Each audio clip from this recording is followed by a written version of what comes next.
Good morning students. आज हम पढ़ेंगे 8th क्लास का chapter food production and management. इसमें जो इम्पोर्टेंट चैप्टर है हम एक बार इसको रिवाइज हो जाते हैं। This is the chapter section agriculture practices.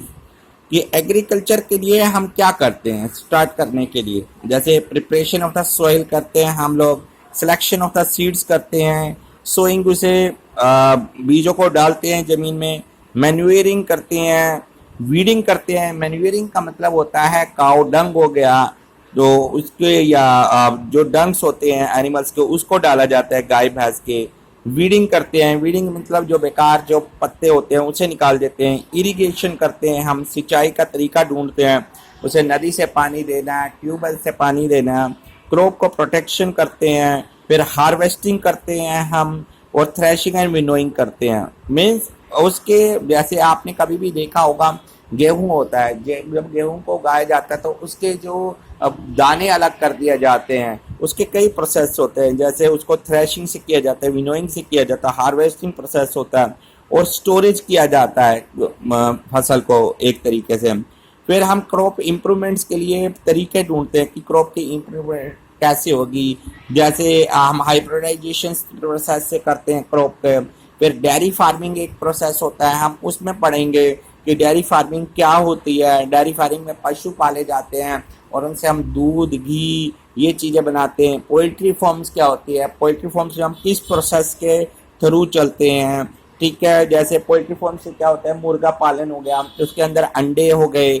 उसके बाद फिशरीज हो गया, फिश पाली जाती है। एपीकल्चर, एपीकल्चर मीन्स हम ये लेके चलते हैं कि मधुमक्खी पालन कैसे होगा। फिर केयर एंड शेल्टर होता है एनिमल्स, शेल्टर्स कैसे दिया जाएगा एनिमल्स को, प्रोटेक्शन उनको बीमारियों से कैसे बचाया जाएगा एक तरीके से।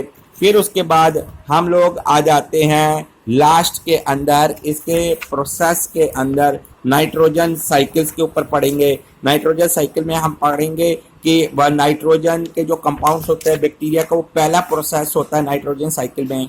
प्लांट्स जो होते हैं नाइट्रोजन साइकिल्स के थ्रू, कंपाउंड्स के थ्रू भोजन बनाता है।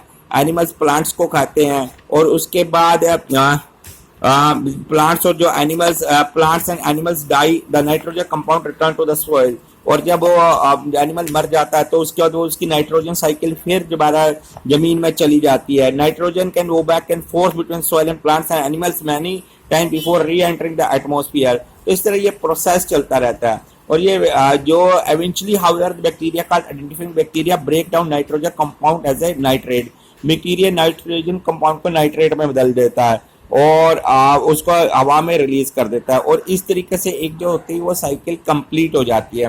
तो ये 8th का चैप्टर है, इसको हम डिटेल में आगे स्टडी करेंगे। अभी मैं आपके गो थ्रू हुआ था कि इसमें कौन कौन सा पार्ट है। जैसे एग्रीकल्चर प्रैक्टिसेस हैं, उसके बाद प्रिपरेशन ऑफ द सॉइल हो गई, सिलेक्शन ऑफ सीड्स होगी, सोइंग होगी, मैन्यूरिंग होगी, वीडिंग होगी, इरिगेशन होगी, प्रोटेक्शन होगी, हार्वेस्टिंग होगी, स्टोरेज ऑफ द क्रॉप्स हो गया, क्रॉप की इंप्रूवमेंट कैसे करेंगे, डेयरी फार्मिंग क्या होती है, पोल्ट्री क्या होती है, फिशरीज क्या होती है, एपीकल्चर्स क्या होती है, care and shelter of the animals कैसे होते हैं, एनिमल्स को डिसीज से कैसे बचाते हैं, और लास्ट में हमारा जो होगा नाइट्रोजन साइकिल होगा।